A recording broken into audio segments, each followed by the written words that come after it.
हामी पर्यटनहरू आएन, हामी 20 लाखको 30 लाखको कुरा गर्छौँ। म त अनुरोध गर्छु तपाईहरूलाई, हामी अब करोडको प्रस्तावमा जाउँ।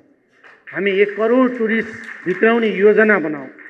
हामी सपना ठुलै देख्नुपर्छ। हामी सानो सपना देखेर ठुलो प्राप्त गर्न सक्दैनौँ। त्यसकारणले यहाँहरूलाई किन हामीले पर्यटनहरू कमी हुन थाल्यो भन्ने विषय मैले यहाँहरूलाई धेरै भनिरहनु पर्दैन।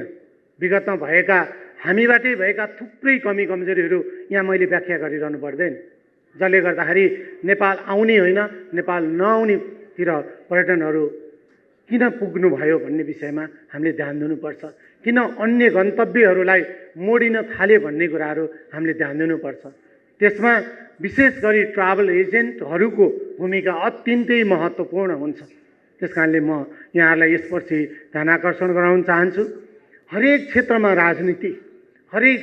राजनीति म अनुरोध गर्छु तपाईहरूलाई, यो व्यावसायिक संस्था हो, यसमा राजनीति नगरौँ। हामी कुन क्षेत्र छैन आज राजनीतिले ठिलो बनाएको छैन। हामी भाषण गर्दाखेरि कार्यक्रम गर्दाखेरि राजनीति गर्न हुन्न भन्छौँ, तर एकछिन पछाडि यहीँ सुरु हुने हाम्रो अधिवेशन राजनीतिको सबैभन्दा ठुलो प्रवेश पाउँछ। यसरी नेपालको पर्यटनमा विकास हुन्छ भन्ने मलाई लाग्दैन। त्यसकारणले विश्वले यसलाई हेरिरहेको हुन्छ। घुम्न आउने भनेको आफ्नो पैसा खर्च गरेर एकदमै इन्जोय गर्न आउने हो भने जहाँ हामीले त्यो वातावरण बनाउन सक्दैनौँ, किन हामी मात्रै? संसारमा हामीभन्दा अरू धेरै देशहरू पनि छन् होला। सगरमाथा छैन होला, गौतम बुद्धको जन्मस्थल छैन होला, पशुपतिनाथ छैन होला, तर सबैभन्दा पहिला उसले आफ्नो सुरक्षा खोज्छ। सबैभन्दा पहिला उसले खानेकुरा राम्रो खोज्छ, उसले सुत्ने ठाउँ राम्रो खोज्छ, उसले प्रयोग गर्ने हवाईजहाज राम्रो खोज्छ, उसले प्रयोग गर्ने हाम्रा ट्याक्सीहरू राम्रो खोज्छ र हामीले गर्ने व्यवहार राम्रो खोज्छ। त्यसकारणले हरेक क्षेत्रमा राजनीतिको प्रवेशबाट हामी टाढा उठौँ भन्ने लाग्छ। अर्को, लामो समयदेखि बहसमा चलेको टुरिस्ट बस पार्क। प्लेन चढ्नको लागि हामीलाई बालाजुमा प्लेन चढ्न मन लाग्यो भनेर प्लेन रोकिँदैन होला साथीहरू। त्यसकारणले प्लेन चढ्नको लागि एयरपोर्ट नै जानुपर्छ। त्यसकारणले हामी बस पार्क बनाऊ, टुरिस्ट बस पार्क बनाऊ र टुरिस्ट बस पार्कमै बनाऊ।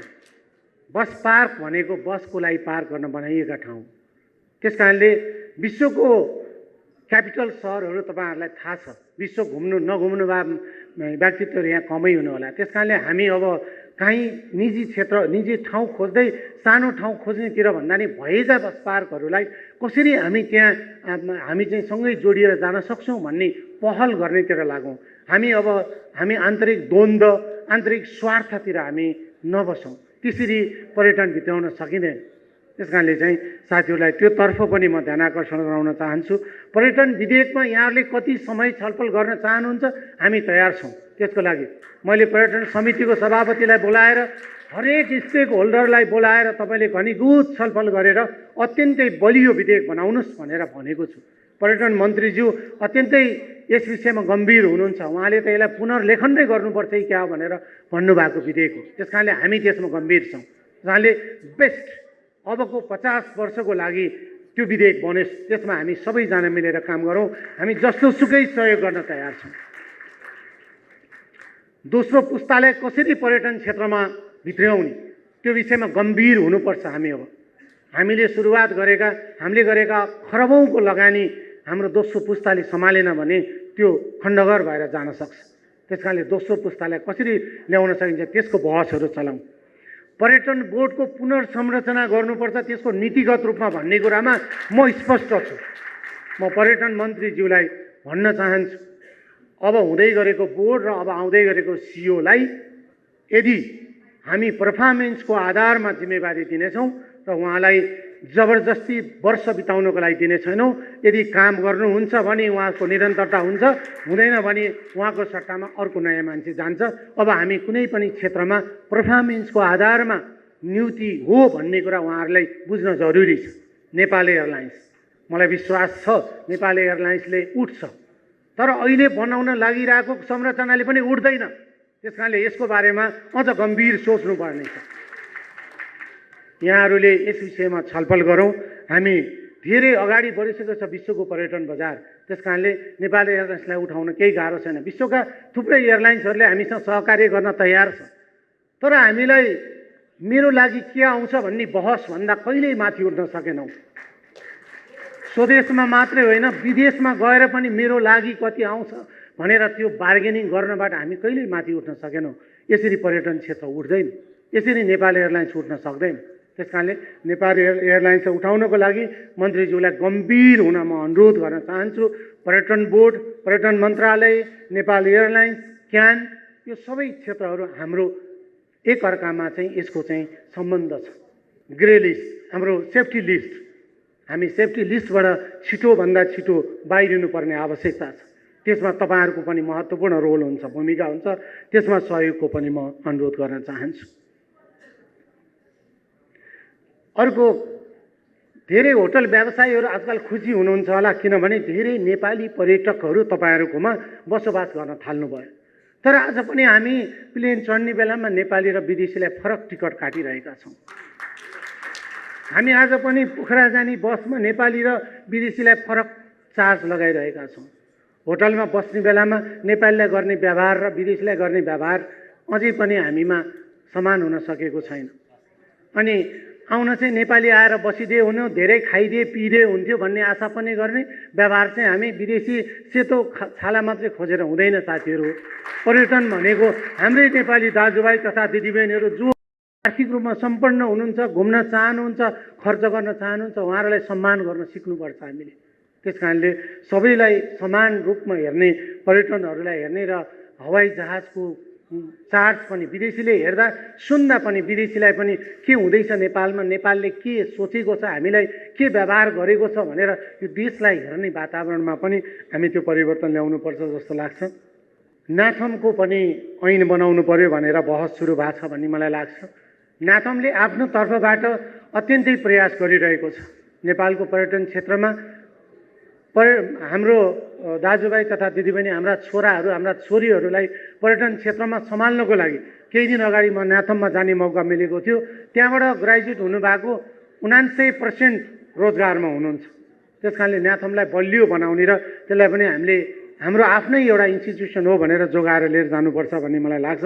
भैरवा पोखरा एयरपोर्टको विषयमा घनीभूत छलफलहरू भइरहेको छ। मलाई आशा छ छिटोभन्दा छिटो पोखरा र भैरवा एयरपोर्टले पनि एउटा निरन्तरता पाउनेछ। त्यहाँबाट हाम्रा हवाई जहाजहरू सुचारू रूपमा चल्नेछन्। निजगढ एयरपोर्टको विषयमा बहस पक्कै पनि अगाडि बढिरहेको छ। सरकार यसमा गम्भीर छ।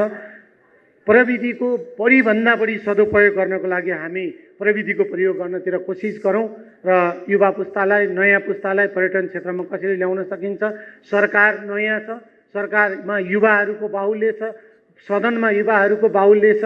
उहाँहरू तपाईँ हाम्रै दाजुभाइ दिदीबहिनी, तपाईँ हाम्रै छोराछोरीहरू हो। त्यस कारणले सरकारले भर्खरै गरेन, आजै गरेन, भोलि नै गरेन, किन यो पनि हिजो जस्तै भनेर नआत्तियौँ साथीहरू।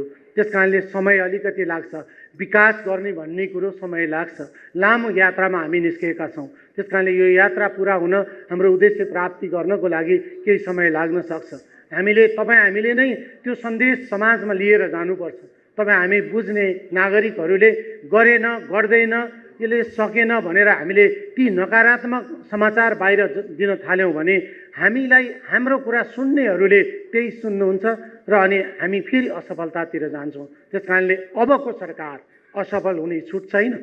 नेपालको इतिहासमा सम्भवतः पहिलो पटक यो म्यान्डेट पाएको छ सरकारले र यो म्यान्डेट पाएको छ प्रतिनिधि सभाले कि अब यो देश समृद्ध हुनु नै पर्छ, बनाउनु नै पर्छ र यो देश अब सबै क्षेत्र, पर्यटन क्षेत्र मात्रै होइन, हरेक क्षेत्र, हाम्रो एफएनसिसिआईका इम्पोर्टका कुराहरू होला, एक्सपोर्टका कुराहरू होला, उत्पादनका कुराहरू होला, हामी सबै क्षेत्रलाई हामी एउटै त्यो विकासको दिशामा लिएर जानुपर्ने, त्यो समृद्धिको दिशामा लिएर जानुपर्ने, सुशासन कायम गर्नुपर्ने, भ्रष्टाचारलाई जरैबाट उखालेर फाल्नुपर्ने त्यो अभियान अब सरकारले सुरुवात गरेको छ। हामीहरूले कानुन निर्माणको ठाउँमा, मेरो ठाउँबाट यहाँहरू विभिन्न क्षेत्रमा आबद्ध हुनुहुन्छ। आज यहाँ पर्यटन क्षेत्रको तर्फबाट उपस्थित हुनुहुन्छ, तर मलाई लाग्छ तपाईँहरू मल्टिपल सेक्टरमा तपाईँहरूको इन्भेस्टमेन्टहरू छ। तपाईँहरूको उपस्थिति लगभग यो अनुहारहरू प्रायः जसो नेपालका सबै क्षेत्रका कार्यक्रमहरूमा देखिन्छ। यसको मतलब तपाईँहरूको इन्भल्भमेन्ट लगभग सबै क्षेत्रमा धेरै क्षेत्रमा छ।